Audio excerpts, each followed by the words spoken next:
I'm Alex. This was me then, this is me now, or I should say was me, before U.S. Fish and Wildlife Services made water sports illegal in this area. For those of you unfamiliar with the closures in Havasu, I've made a video. It all started a year ago when a kayaker from Alaska thought a ski boat got too close to her when she paddled in front of it. And when police disagreed with her claim, she started writing letters and emails. USFWS alone got 82 emails from her and her partner.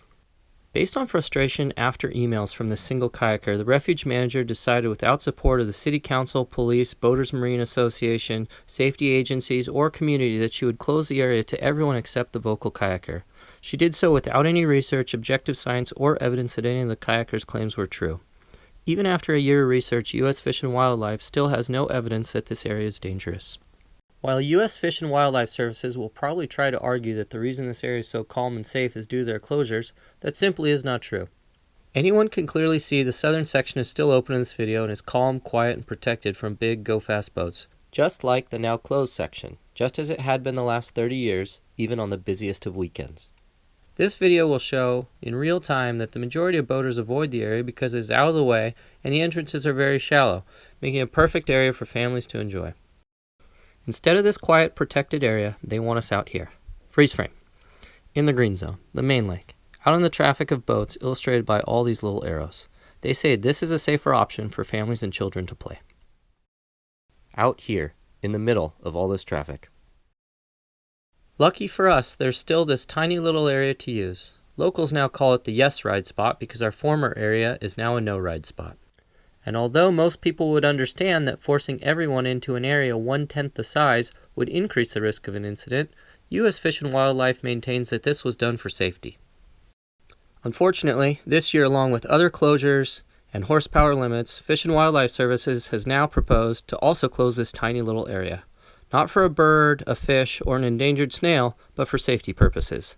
They want you towing your child on an inner tube out in the main lake rather than a quiet, shallow, protected cove. And here is what the main lake looks like on a weekend. All right, so here we are, standing right at the buoy line of where it's safe, according to U.S. Fish and Wildlife Service, to water ski. Generations of families have skied just 100 yards that way in a perfectly safe, closed-off, narrow cove, which all of a sudden last year, after 80 emails, Linda Miller decided was just way too dangerous. So now her and her officers have told us that we need to come out to the main lake out here where it's safe to water ski because it's gotten too out of control. It's just too dangerous for us to ride out there.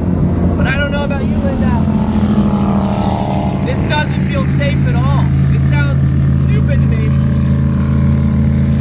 There's no way I'm jumping in this water to go water skiing right now.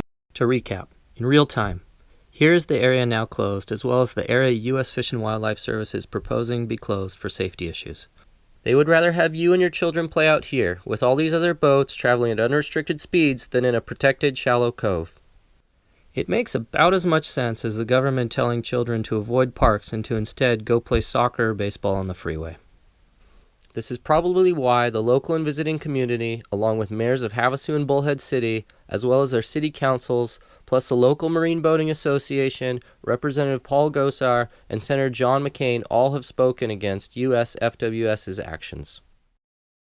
Mayor Nexton has offered U.S. Fish and Wildlife Services a do-over, asking them to replace the buoys where they belong and to work with the community as well as all local agencies to find a reasonable solution. Hopefully, U.S. Fish and Wildlife Services will listen to them, as well as the over 1,000 citizens that voice their concerns at open town hall meetings. Last year's closures were completely unjustified, and the new proposed closures only continue to increase risk of incident rather than increase safety. If after more than 30 years of no incidents there is now a safety issue, let's address it. But making the entire area a no-wake zone will only put more skiers and children out in harm's way. USFWS, I strongly disagree with your actions, and I ask you to think of your mission statement while evaluating your decisions.